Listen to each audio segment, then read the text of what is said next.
invites the Association of Campus Events to come in weekly to discuss what new activities are coming to the university. Tune in to 1670 AM or listen to us online at www.kutztown.edu/KUR or on your smartphone by downloading the TuneIn app. You can also listen to us via any phone by calling 610-465-7860. KUR, the radio voice of Kutztown University. KUR, the radio voice of Kutztown University. KUR Kutztown. Hey everyone, welcome to another edition of KU Live, my very last as a KU student. The time right now is about 2 p.m. Eastern Time, and we're going to start off our show with a good recap of the KU football seasons. Their first under Coach Clements. They just finished with a record of 6-5, and we have that man, head coach Jim Clements, here to give a recap on the season. Thanks for coming on, Coach. Thanks for having me, Steve. We appreciate you having on, and thank you for all that you've done to help make this show a lot better. I appreciate it. And now we'll just start out. We know you're a busy guy. You told me earlier that, there were things you wanted to fix in the season, there are things you could have done better, but you finished with a record of 6-5. What bright spots can you deduce from this season? Well, you can take a lot of positives and negatives out of every scenario that you're in, but I felt that, there were some stretches in there that we could have went the other way. We lost 2 in a row to a tough stretch there with 2 playoff teams in Bloomsburg and Westchester, both at home losses. That was tough, and I thought our kids rebounded good from that to go on the road up at East Stroudsburg and take it to those guys up there. So there were some flows in and out. I thought we prepared week in and week out. I thought the guys did a real good job of working hard and pushing each other and, staying the course. Oh, absolutely. It's a step in the right direction. And, yeah, there were a lot of games also there that you were close, but then sort of you started, but then the team had trouble finishing. Like games like the Shippensburg game, Slippery Rock, Gannon. So you guys had them beat, but then just had issues finishing. What are you going to have to do next season to make sure that the team finishes games? Well, yeah, that's obviously, the things that we look back on. And Slippery Rock ended up winning the PSAC, and we opened the year out there, with a lead. Going into the, we're 9 minutes to go in the game. We had a lead on the road up there. So, we just had to protect the football a little bit better in some of the situations. Really, it's about staying on the field and converting on third downs and defensively not giving up the big play. I think if you look back on those 3 losses, we gave up big plays of over 25 yards in those losses and not being able to get off the field and get our offense the ball back. That's usually the case when you lose a game. But those were 3 games that we definitely could have, would have, should have. And you're right. We've got to finish, and finish games off. And that starts now, really. That starts in the off season. It starts with the kids' attitude, what they're doing now when football isn't going to be around over the next 5 weeks when they're home. Are they in the weight room? Are they working out? What are they doing? We'll get out of them what they put into it for sure. Couldn't have put it better myself. And that's great. So, yeah, it's the beginning of the off season. And one thing is, as soon as the season ends, the recruiting war begins. And I'm sure you're very busy. You've got a lot of recruiting you have to do. You're going to be at schools probably the rest of this week. What positions do you feel need the most addressing? I think we need to go out and get the best fits for our program here at Kutztown. I don't think we need to go into a school and specifically look for wide receivers, running backs, offensive linemen, defensive linemen. I think we need to go out and get great football players that do it in the classroom and do it on the field, that are good citizens and are really committed to what it takes to win and be successful in and out of the classroom and on the field. We want to try to recruit as many good players as we can, obviously. We are strong at some situations and some positions on our team, but depth is always an issue, and it always will be an issue in this game of football, no matter what level you look at, from the Philadelphia Eagles all the way down to my son's 90-pound Pop Warner team. Oh, sure. Can never have enough depth. Can never have enough depth. So, and it also breeds competition, and if we can get a lot of competition at positions, that'll bring out the best in our players. Oh, by all means. And, yeah, like you said, there are going to be a lot of openings. You're graduating a lot of seniors, and then the last vestige of the championship team here. Although it was only 1 year, what are you going to miss the most about your first graduating class of seniors here at Kutztown? Well, that was a group that I was their 3rd head coach in 3 of their 4 Right. years. And How many guys go through that? yeah, but I was new. Their second head coach was someone that was on staff that they had known, so Right. I was kind of new to the show, and I really thank those guys for accepting me and working hard and really setting an example for all the young guys in the program. And those are guys that they'll always be welcomed here at Kutztown for sure as alumni, but more importantly, our locker room will always be open to them as football alumni. That's great. Yeah, it's going to be tough to, replace guys like Sam Dugan, Zach Greenwald, just to name a few. And another thing we should bring up is that, you said that on this season that, it's a step in the right direction, but there are things that you need to improve on. What's the one thing you want to build on the most important thing to build on next season? Or heading into next season? Heading into next season. Well, I think you kind of hit it on the head in regards to finishing. And if we finish every drill, we finish every play in practice, and we carry that over through the spring ball, through spring practice, our spring game, through all the hard work out that they're going to be doing in the summer up until the start of camp. And if we finish and work extremely hard, that's something that will show results on Saturday. So that's something that we definitely need to work on. The attitude, the togetherness, I thought that came together. I think that always can improve, and it'll have to be reestablished, obviously, when we bring in a bunch of new faces to Kutztown, the new class coming in. So we'll be counting on our current student athletes to open their arms and accept everyone that's coming to the program and just show them the way that we're blue collar, we're going to work hard and get after it. Oh, wow, amazing. I'm sure, as an alum, I'll be sure to be keeping an eye on that next season, and, of course, heading into spring ball in the spring. But another thing we should bring up is that, this was your first year, and there were many great moments for the year. What was your favorite memory of your first season with the Maroon and Gold? My favorite memory? I tell you what, I think the first win we had at home was big, the IUP game. It was a horrible day. The weather was terrible, and it was just one of those nasty days. And I don't even think the band came out. I'm not sure.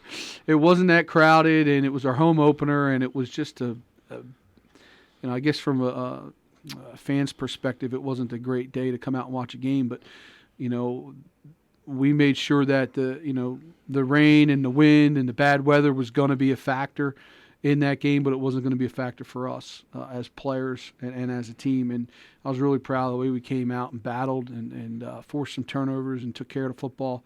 And really, after the game, Coach Signetti from IUP pretty much summed it up when he shook my hand and said, "Hey, you guys kicked our tail today. You physically beat us up and down the field." And, that's something we can build on. Yeah, that's a really good program you beat, and it must feel great to beat a nationally ranked program in your first home game. And in that game, also one guy, Chad Barton, who had a phenomenal game in that game, and just had a really, really stellar season with his first season as a starter.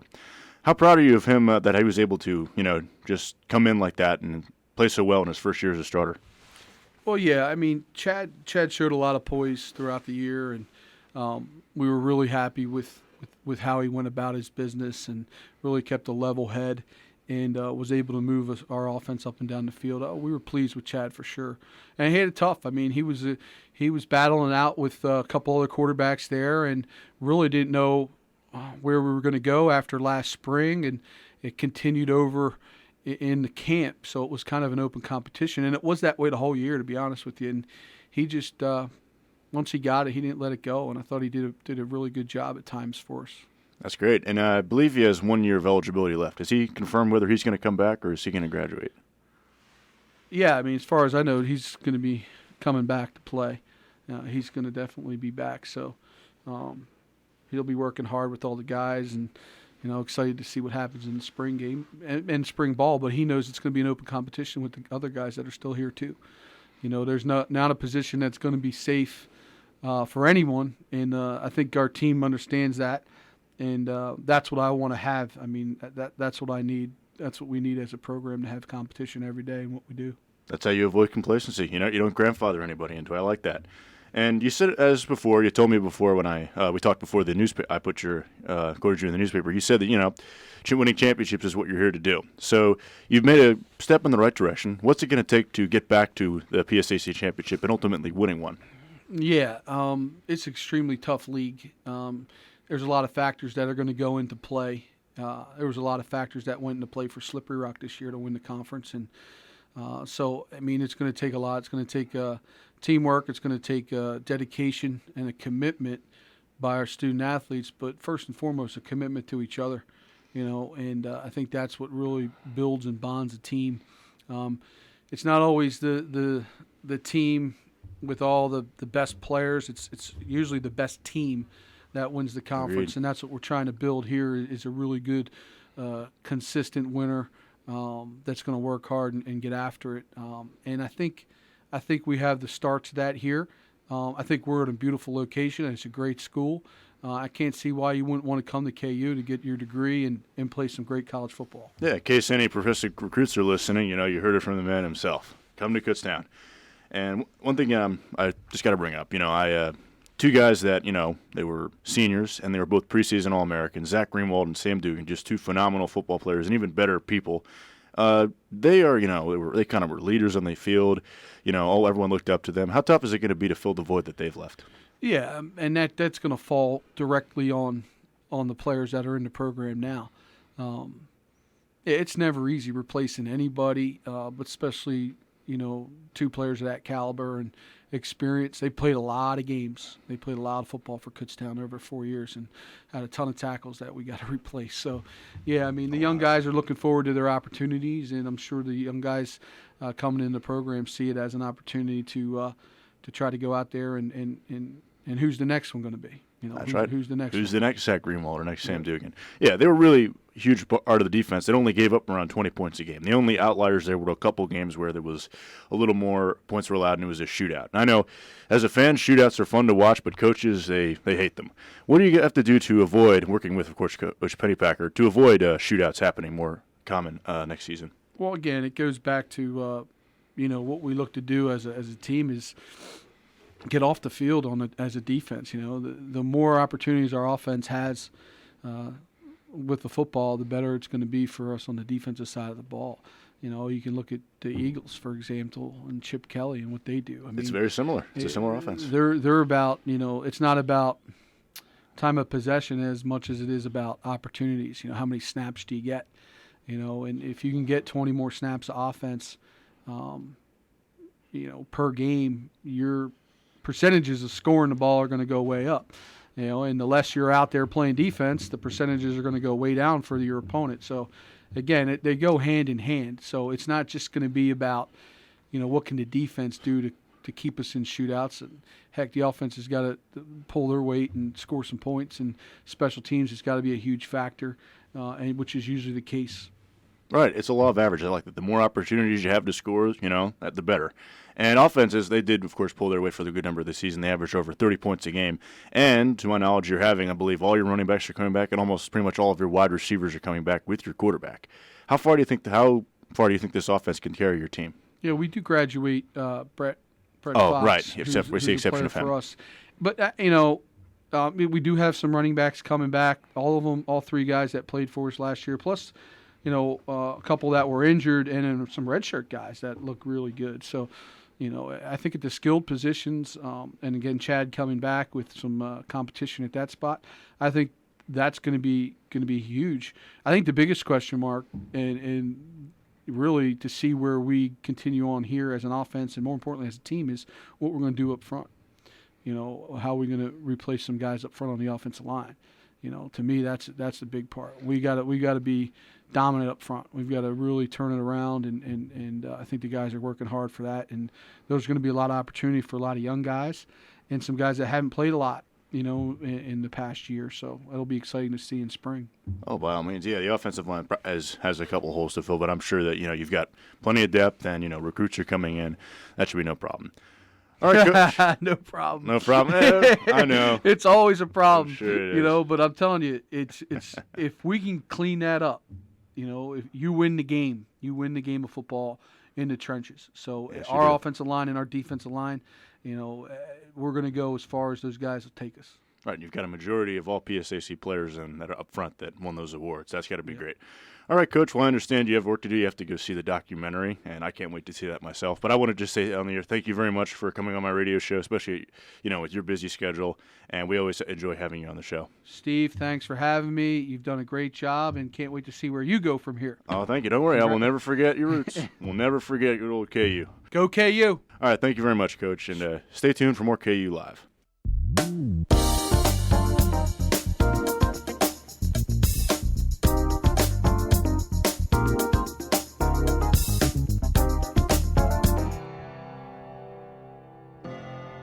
It's Telescopic Topics, a look into the world above us. If you've ever gotten the chance to see a shooting star in the night sky, did you ever wonder what you were really looking at? A shooting star is actually a small meteor that is rapidly moving and burning up due to entering Earth's atmosphere. Meteors come from remaining comet debris and fragments from damaged asteroids in the asteroid belt. To differentiate between these solar system bodies, a comet is a small object that orbits the sun and may display a coma and a tail if close enough to the sun. An asteroid is also a small object that orbits the sun but does not display a coma. It is usually made up of rock and metal. A meteoroid is a small rock or debris in our solar system. A meteor is a meteoroid that burns up while passing through the Earth's atmosphere, which produces a streak of light, and a meteorite is a meteoroid that endures falling through Earth's atmosphere and colliding with its surface. Each year, the Earth travels through these trails of debris and fragments from comets or asteroids, which clash with our atmosphere.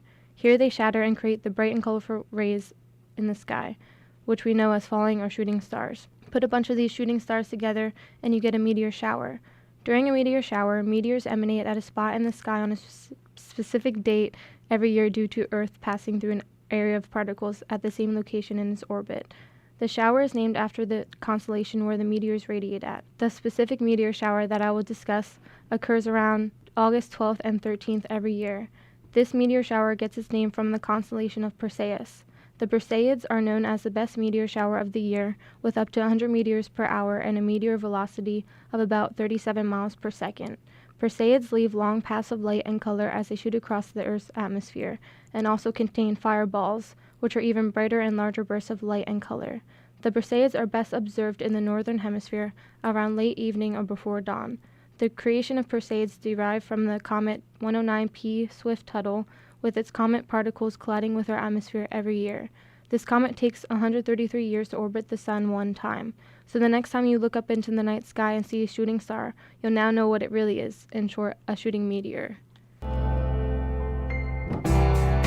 Telescopic Topics, a look into the world above us. Stay tuned to KUR for more telescopic topics, and for more information, or to hear this segment again, click on the Telescopic Topics icon on the KUR website at www.kutztown.edu/KUR.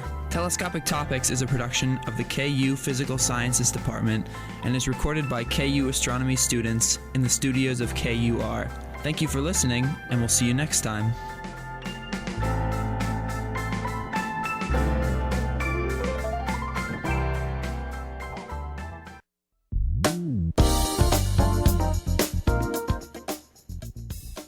KUR, the radio voice of Kutztown University. KUR Kutztown. Hey everyone, welcome back to KU Live. The time right now is about 2:21 p.m. Eastern Time. I'm your host, Steve Maugeri. This is my last show as a KU student here, and it's going to make sure we go on a really high note. So coming up, we have our next guest. He just got back to campus. Our very own student government body, Mr. Joe Scoboria, has come in. Hey, Great to have you, Joe. Steven? Thank you. Great to have you on as always. And we'd like to say, there's been a lot going on with student government. Just, what updates do you have for myself and for the rest of our listeners? Just some things on. I wanted to congratulate you on graduating, Steven. I didn't know this was your. I'm not graduating. This is just your. Yeah, I'm interning full time at 6 ABC in Philly this spring. Wow. So I won't be on campus next semester. I'll come and visit when I can. But Oh yeah, you gotta come back and visit. Yeah. I will try to. But yeah, This is one of the biggest things I'm gonna miss. But well, please, thanks. it's not about me. It's about you. Please, what? Thanks, Steven. A couple policies we're going to be working on to help benefit students. We're going to be working on over winter break to implement for next semester. One, the university has a special leave policy for students, whether they leave for active duty in the military, illness, pregnancy, anything like that. There's no policy that helps students who are in clubs and organizations here. So one thing that we're working on, and the military club is doing a great deal of help with this, is working on a policy that is going to be not just student government, but all of the student government associations. So that means every student who pays a student activity fee, who is part of a student club or organization, will now fall under this policy. Another policy that we're working on is going to be to create a diversity standing committee. Now, SGB, as some of you know, has 5 standing committees.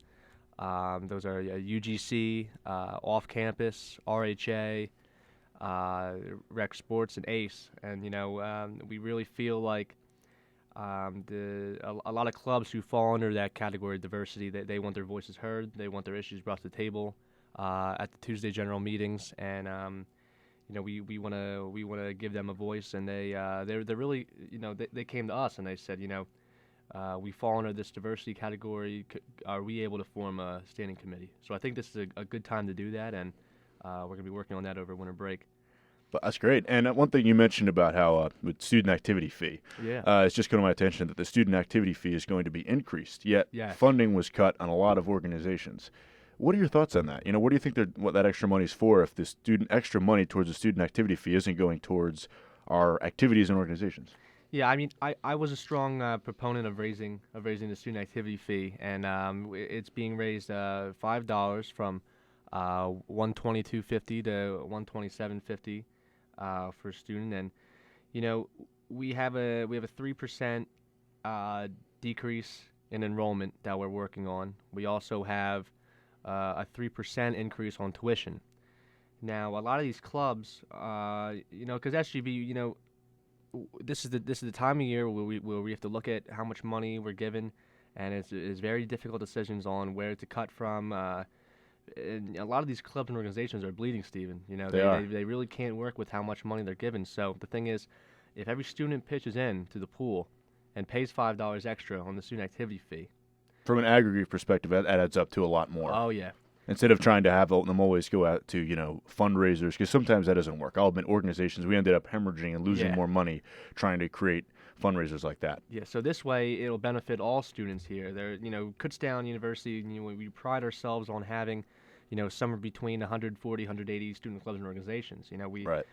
We really care about those clubs and organizations, and this is a way that every student can give back and can put money into the pool and help each other out. And this is an initiative to keep these clubs and organizations around, because I'll tell you, from my perspective, I'm on student government, and how would I feel if I was here as a student but not part of that, Right. And I ask students, I say, hey, if you weren't in your sorority or fraternity, how do you feel about Kutztown? If you weren't in that radio club or something. Yeah, exactly. So this is what really makes Kutztown students feel like home here. So that's what we're really trying to do. Excellent. And another note, just as a follow-up, I know that some clubs get a little more. Radio stations at a gold member status, they get a little more. Right. So are the funds going towards lower-level clubs, or is an equitable distribution to every club?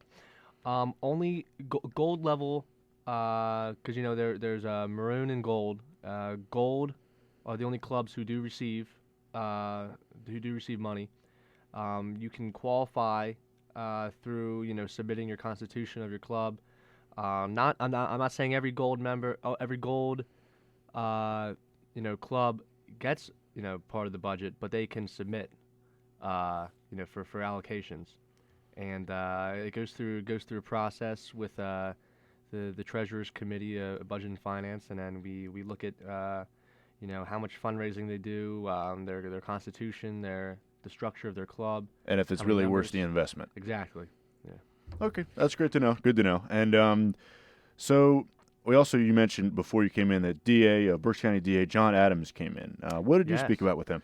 Yeah, I'm close with the Berks County District Attorney, John Adams. He's the chief law enforcement officer in the county. I invited him to speak to a general board meeting. It was Tuesday, November 18th. I also invited the Kutztown University Chief of Police, John Dillon, and they both spoke about campus safety. They come at it from different angles. The KUPD angle, just right here on campus. Now that's not the borough. Right. That's their own. That's the campus. Yeah, this is a campus PD. Talked about being careful crossing Main Street. Be careful going out on weekends. Always be in groups and stuff like that. Very helpful strategy. Right. They don't want to end up like that kid in Maniac over Thanksgiving break. Yeah. Oh boy. They don't want to end up like him. Yeah, and another thing about the police, I was wondering that, there are always going to be, crimes like that, and it's unfortunate, but I feel like if maybe there were more police officers on campus, that would help, because this is still a large campus that holds 9,000 students, and 45% of them live on campus. Do you feel that the 14 police officers they have, if that's the number, do you feel that they have enough police officers on campus? That's a tough question to answer. Finances are probably the number one thing. They recently had to cut Maxitoni Township. Doesn't have a police force anymore. That whole area is under state police now. So that's part of the problem. I really hats off to Kutztown for having a police force. Hats off to the borough for having a police force. But when these township police forces they get cut, then that now you don't have officers through the township. Now you just rely on state police. And there are only so many that they can deploy, and then it sort of thins out how far you can spread them. Exactly. Yeah, it's tough, but I know that the KUPD and also the borough police, good guys. They're really here to help students and residents. That's great. So great to know. Yeah, they answered a lot of questions. I know the whole Criminal Justice Club came out and for the meeting, very beneficial. Okay. So anything else been going on as of late? I know you've been probably very busy with the end of the semester. Yeah, I mean, hey, this week is definitely. Yeah, I have two finals. It seems like I'm already done one of them, yet I still feel like I have a bunch of other things we have to do. Hey, a couple more days and we'll have this weight off our shoulders. It never ends, and I'm sure. So this was your first semester as student body president. Yes. So now that you're wrapping up your first semester, how does it feel? How much more comfortable do you feel in this new position of power? I feel a lot more comfortable, and just for the students out there, I'm gonna be this much better next semester. It's like anything. It's like a job. Every time the more hours, the more days, weeks, months you put into something, the better at it you get it. And I'm here to say that we have another semester ahead of us. I hope that we can continue to work together. And there's a couple things that SUB is going to be doing next semester, including getting a spring enrollment team ready for the accepted student days in March and April. We're going to be out and about for those days. I feel like those are very important for students to become engaged with prospective students, to welcome them to campus, to tell them why we love it here.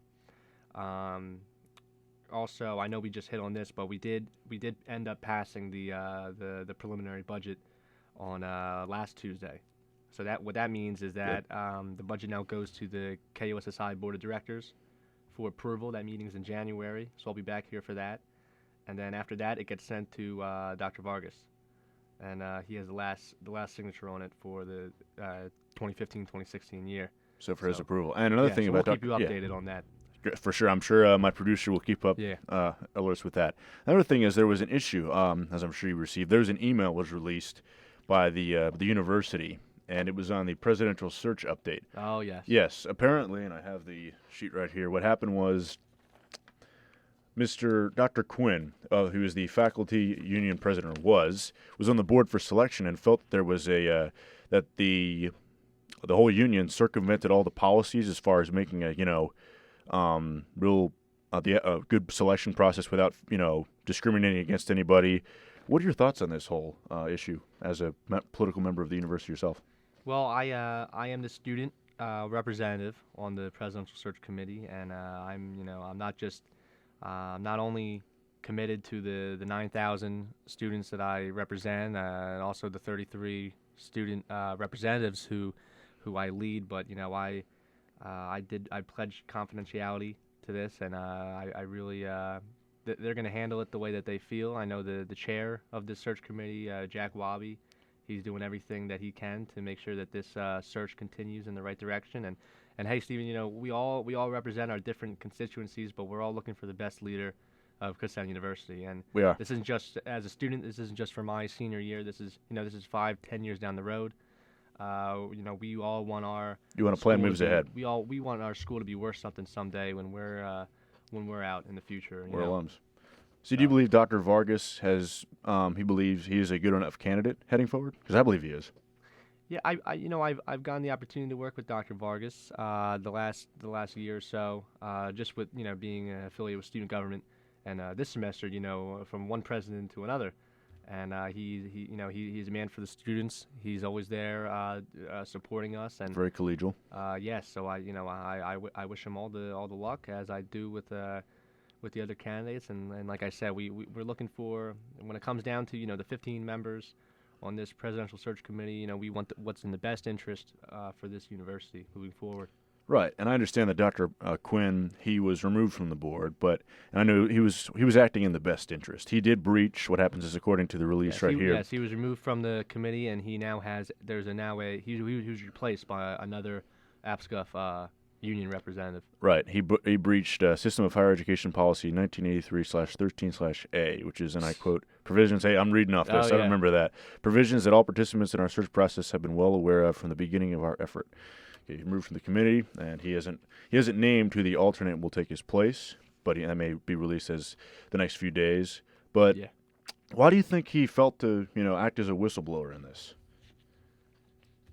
I know it's a curveball. I think that he was like I said, he was acting in he did what he thought was right. I'm not gonna sit here and agree or disagree. To tell you the truth, I really can't get into a lot of this.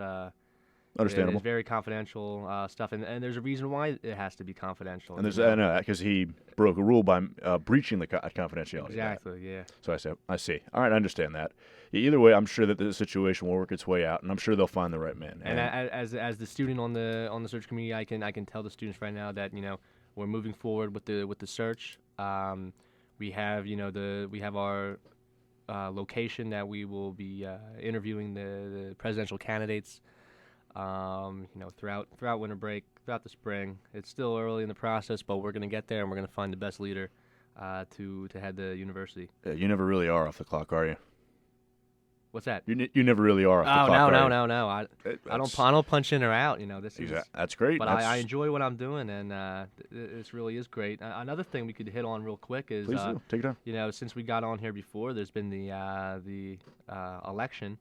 A new governor has been elected. The reign of error is over. Yes, as we like to say. Now Tom Wolf is coming in here with a new proposed budget, a new plan. He wants to give back to public education, where it's been cut close to $1 billion the last 4 years of education cuts, and I really look forward to working with him through the PASHE and the state government. Our students, I urge our students to research and become aware, because who the governor is, who the state legislators are, directly affect our school as well as the other 13 state universities. They're making decisions that affect our financial futures. That's what it comes down to. That's why voting is, I feel, is so important, that students get to the polls and they see who has the track record for putting money to higher education. And that's how you solve the budget. Exactly. Right. Yeah. So I mean, Tom Wolf, he'll be inaugurated in January. There'll be a whole new cabinet to work with, whole new Secretary of Education. And next semester, another thing that SGB is going to be doing is continuing to advocate for higher ed, continue to lobby in Harrisburg, to help make Kutztown affordable as it can be. That's what matters the most. That's the beauty of state schools, is that they're affordable to get an education. And speaking of the election, on a separate topic, I was going to think about what your best favorite moment of the semester was, and I think you already know this, and both of us know this. It was the March on Maxitony, when you had a large contingent of students and faculty from the university literally walk what was it, 4.5 miles. 4.5 miles all the way down deadly highways to, and a very exaggerate the message that it's voter suppression. You're taking away the opportunity for all of us to vote. How proud are you of how many students came out for that, and how proud are you of what the school was able to, the message the school was able to send? I'm very proud of everyone who came out in support. I know that when people ask me, why isn't there many students here? I said, well, that's because they're on the buses going to vote right now. We're the ones that are walking. It was a two-way effort. We had 2 school buses running throughout the day transporting students to the township building. Yeah, and you chose to walk. The ones who walked, I really thank for marching with us, and I really think we sent a message. Like I said before, we had NBC 10 Philly coverage. We had WFMZ. Harrisburg, WFMZ, Reading. I actually had a meeting with the commissioners last Wednesday over break, but the snow canceled it, so I didn't get to meet with them. But I'm going to be setting up a meeting over winter break, going over the numbers, and it really comes down to their votes. Like what I'm saying is, what if we could find Maxatawny Township residents who are not students and find some who are unhappy about the move, because I'm sure there's some Maxatawny residents who live on this side of the precinct who don't want to drive over to that. So I mean, it all comes down to making your case, and we got our voices heard. We put our voices in action. Now we got to compile the stats and the data and bring it back to the commissioners. Right, and that's what was most important for that. All right, we want to thank you very much, Joe, for coming in. I'm sorry we have our next guest coming in very much. But thank you, Stephen. And to all the students, good luck on your finals, and I hope you all have a very happy and safe holiday. Thank you very much. That was our student body president, Joe Scoboria. Stay tuned for more KU Live. Thanks, Stephen. Thank you.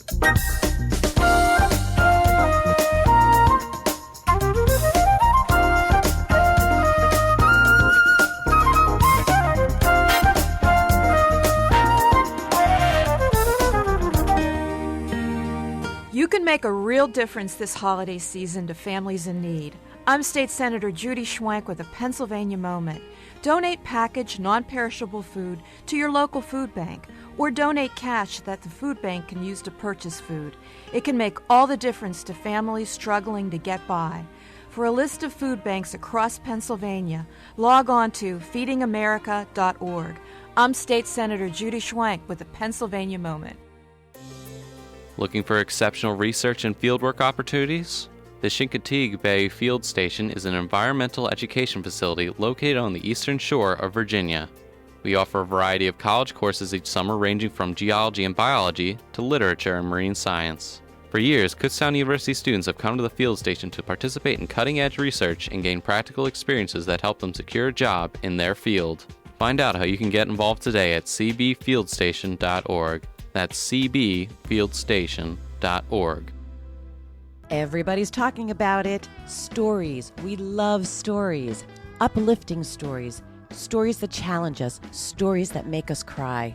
Your stories, our community stories. This is The People Chronicles. Visit us today at thepeoplechronicles.com. And you can also hear the People Chronicles every Thursday at 11:30 a.m. on the radio voice, KUR. Hi, hon. I thought you were coming home early. Yeah. What's the matter? What happened? God, I realized today just how much I really love you. What do you mean? I almost got killed today. Oh, my God. I was rushing home to catch the game. There was a train coming. I thought I could beat it. Oh, Billy. I was just about to go around the gate. Something made me slam on the brakes. Oh, thank God. Coffee went everywhere. I'm so glad you're all right. It wasn't worth the risk. Never see you again. Never smell your hair. Don't even say that. Never see you walk. I love you. I'm sorry. It takes a mile for a train to stop. Don't try to beat a train, or someone you love will get hurt. Look, listen, and live. This message brought to you by Operation Lifesaver and this station.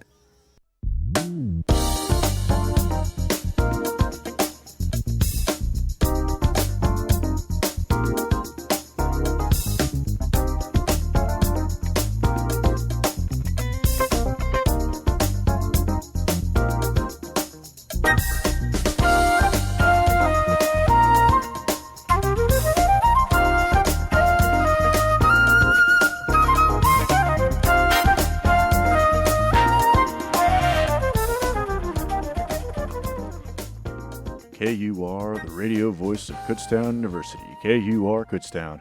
Hey everyone, welcome back to KU Live. The time right now is about 2:42 p.m. Eastern Time.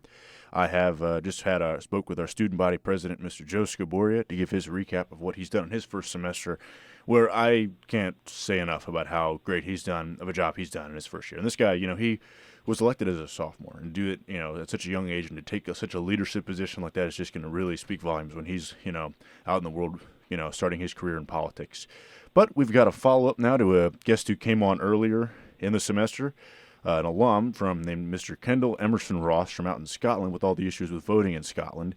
And Mr. Ross has actually started a broadcasting grassroots campaign to change the methods of voting. And we actually have our alum all the way across the pond, all the way from Scotland, with the show with us today. So, Mr. Ross, first off, I'd like to say thank you once again for spiking our phone bill. We appreciate you coming on the show. It's a real pleasure to be on again, and appreciate that you all are willing to call across the pond here. It's excellent work. And thanks for helping out with the echo on my phone. It's in and out, but it's a bit better than it was last time, so it's easier to concentrate, so that's great. Yeah, we can hear you perfectly clear on this end. So just to give an update, what just for our listeners to know, what exactly is your campaign that you're starting over in Scotland? Right. Well, you can log on to the website. Yeah, I'm right there right now. That's probably now. the easiest way to get on there and just check it out and read up on all the things that we have listed there. The basic premise and push of the entire campaign is to create an independent broadcasting system for Scotland, which it does not have presently. And if any of you were able to follow through third-party or alternative media networks what was happening here in Scotland during the referendum campaign, then you would know that the BBC was quite slanted toward Westminster political paradigm and quite biased in their presentation of facts and general issues concerning the referendum campaign, especially against the potential yes voters camp. Yeah, by all means. And yeah, the website, just so people could know, it's called www.independentbroadcastingscotland.scot. And it's a crowdfunding website, and it's here to start. They call it Scotland's home of independent broadcasting and journalism. And the quick bio on there, I'll read verbatim. Welcome. This is our temporary website intended as a place where the community of Scotland can interact with us during our process of building a broadcast system that will reflect the hopes and needs of the people and communities of Scotland. That's great. So you're trying to start your own independent broadcasting station? Well, we're well on our way. Actually, we've got incredible support. Our Facebook has only been up for about a month. We've already got almost 800 likes. That's great. And we have had tremendous support from the community in various groups. It's amazing what one person can do. Well, it's also amazing what can happen when a perceived defeat occurs and people re-galvanize, so to speak. And actually the movement has become more well-organized and more well-rooted and more strong now than it was before the vote, actually. So it's quite impressive what's happening. We've had great support from a lot of people, volunteers, camera crews, presenters. I've been doing some of the script writing. Other people volunteering for administrative assistant positions, and just an amazing amount of volunteers coming out of the communities from in and around Edinburgh, and people coming down from as far as Dundee. So it's well on its way, and we've got one documentary video on the website already. It's a 12-minute video documentary in one of the post-referendum rallies that was quite impressive. And then we also have our initial introductory video about who we are and what we're committed to. We'll be coming out with a follow-up video next week that will outline some of our proposed future programming for the new year. That's great, and it just speaks volumes to how hard you've been working as a country there to get that message out. And you also mentioned that you've gotten support from a lot of different areas. How far have you gotten support from? Have you gotten any support from the United States or other nearby countries? Oh yes, actually, that's a great question. The Scottish diaspora, or in the States, you might say I don't even remember how to say it Yankee style anymore. But basically, it's the diaspora of Scottish people who have left Scotland over the past 300 years and planted their seed all over the world. So we've got people interacting with us from New Zealand, from Australia, Canada, the States, and let's see, there were some other. There's a Facebook page for Hawaiians who support an independent Scotland. So having had lived there for 3 years, I connected with them as well. So yeah, it's been an amazing chime in from around the globe, so to speak. Oh, you have our support here at KUR, I'll tell you that. And thanks for that. Oh, by all means, anything for an alum. Now, you also just thought that I remember last time you came on, you mentioned about how you believe there were flaws in the voting system in Scotland, and I know you gave the story on that, and we actually have for our listeners, we have that full interview up if you want to listen to it on our podcast. But just it's kind of fallen under the rug because the media has other things they have to report on. Any updates regarding that? Well, of course, there's various groups that have petitioned the Scottish Parliament, as well as Westminster, as well as the Hague International Court. So there's that aspect of that going on. However, I think the majority of the grassroots campaigners and groups are focusing on our next step that doesn't involve trying to fight against a perceived fraud in the system. And I think that's probably wise, even though there may have been fraudulent behavior. And certainly, I think anyone would question a paper balloted voting process. Oh, that's so archaic. It's archaic. What I found out through our research is that that was the proposed method by Westminster that the Scottish Parliament had to follow through on if they were going to conduct a referendum. So there were certain requirements from Westminster that were not publicly published, or at least not that I know of, that created a situation that to me, in my perception, is quite dubious, at least if you're purporting to want to put on a fair balloting procedure. So that's interesting. Also, we found out recently through our research that Scottish Parliament didn't have any say with MI5 being involved. That was one of the unpublished requirements as well. I was wondering. So actually what happened was the absentee voting, or the initial voting by post, by mail, that some people did because they knew they weren't going to be in the country at the time. All of those votes, about 450,000 of them, were taken by MI5 down to Westminster to be held and counted there. So there's quite a few dubious steps, but I think it's probably unwise to put a lot of energy into trying to unpack and prove that kind of fraudulent behavior. I think probably our energy is wisely and most efficiently put toward our next step of creating it in a legal, communal way that everyone can feel very good about in the end. Oh, yeah, by all means. And so going back to your crowdfunding campaign through your broadcast station, do you plan on broadcasting the message that about the voting problem as well? Do you plan on using the broadcast station to present your message? Well, we're having a wide scope on this broadcasting system. Not only do we want to offer accurate, just, and objective reporting of the information for the people of Scotland, especially about our own culture, we also are offering programming that empowers and helps us to reclaim the culture that we have lost over the last 300 years for various reasons. So, yes, of course, we're going to cover stories that are involved with the referendum, but we're going to do our best to stay current and not entertain too much of the past.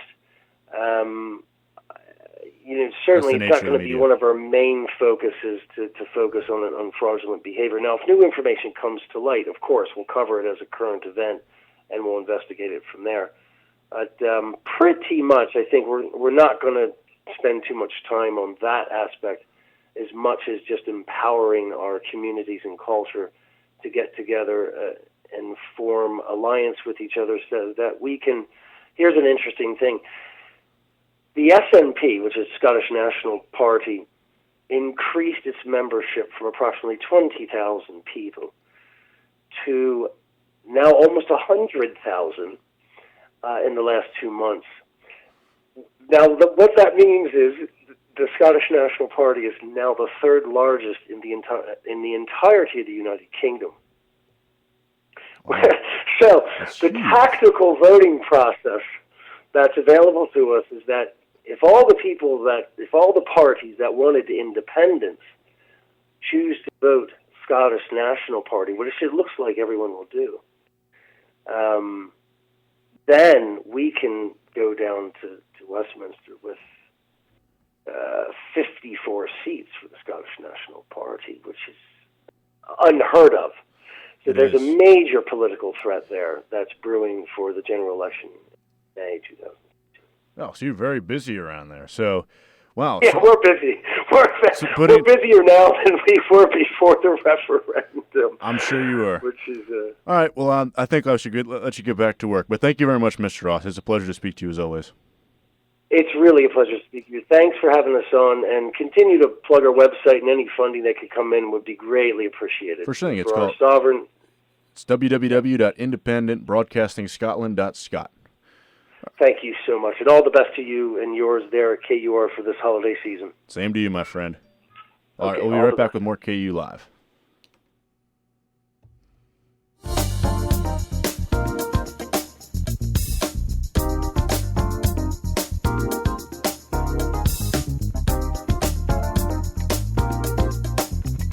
On the next episode of Recipes for Disaster. So we've got our neighbor Paul coming over tonight for a barbecue, which is why I prepared a delicious lemon rosemary steak marinade from my special collection of old family recipes. To make sure the steaks are extra, extra, extra tender, I left them marinating out on the counter overnight, just like Nana used to. Maria may mean well, but without food safety, it never ends well. Always thaw or marinate foods in the refrigerator at 40 degrees Fahrenheit or below, or you could make your friends and family really sick. Maria's neighbor Paul didn't think twice about the steak he ate until he was presenting his company's financial forecast to the board. That's when a sudden bout of food poisoning made it explicitly clear that profits weren't the only thing on the rise. Watch Recipes for Disaster at foodsafety.gov. You'll learn the right steps as Maria does everything wrong. Brought to you by the USDA, HHS, and the Ad Council.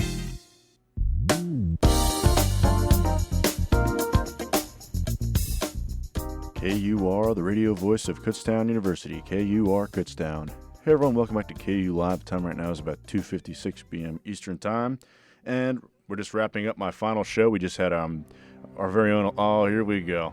We had Kendall Emmerson Ross, an alum in Scotland, talk about his website, the www.independentbroadcastingscotland.net, where he's trying to make an independent broadcasting home for Scotland, and that's just great to see an alum working like that. But as I finish up, it's like he's trying to make me cry. My producer put me in a trap.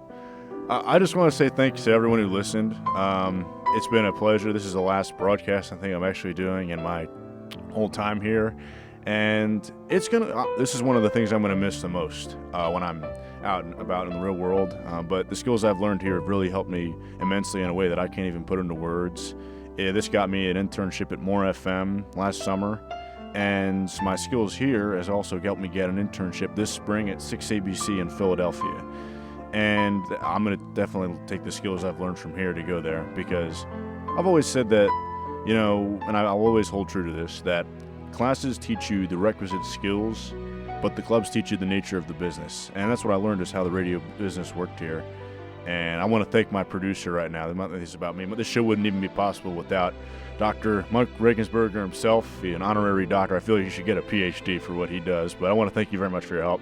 Yeah, I should clarify, I'm not a real doctor. I have upset some people with that, but it's an inside joke. We're all doctors of radio. Yeah, he calls everyone doctor. Oh, you have no idea how how confused we get with who he's talking to at times. Yeah, but you really, you took this show without knowing exactly where it was going to go and made it into something great. And we also have to thank our friend Nick Lawrence for did a fantastic job helping you, and just, perhaps you raised the bar and you went above the bar. So I know I wanted to really propel this show to new heights, and I couldn't have done it on my own. I got help from our friend Nick Lawrence, if he's listening. Thank you very much.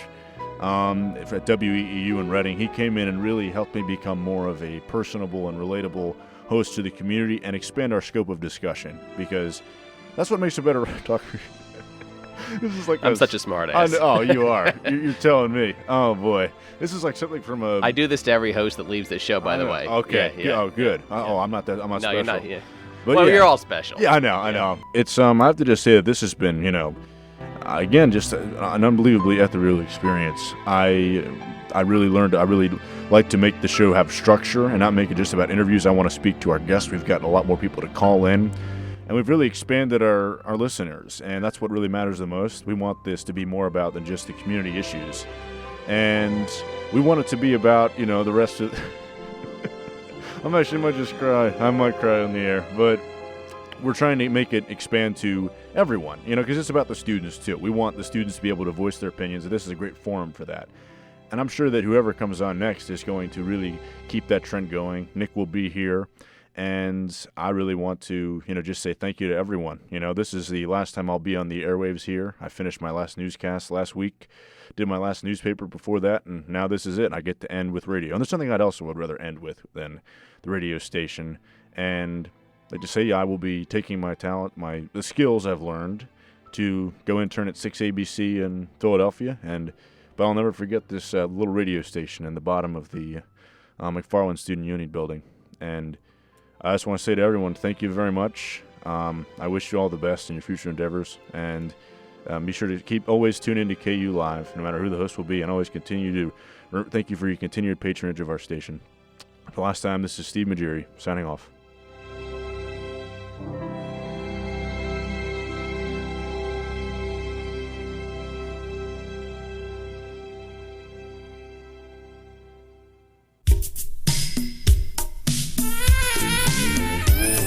It's the top of the hour, and you're listening to the radio voice of Kutztown University, KUR Kutztown. We can be heard on campus at 1670 AM throughout eastern Berks County as the audio backdrop of KUTV. Tune in to Service Electric Channel 24.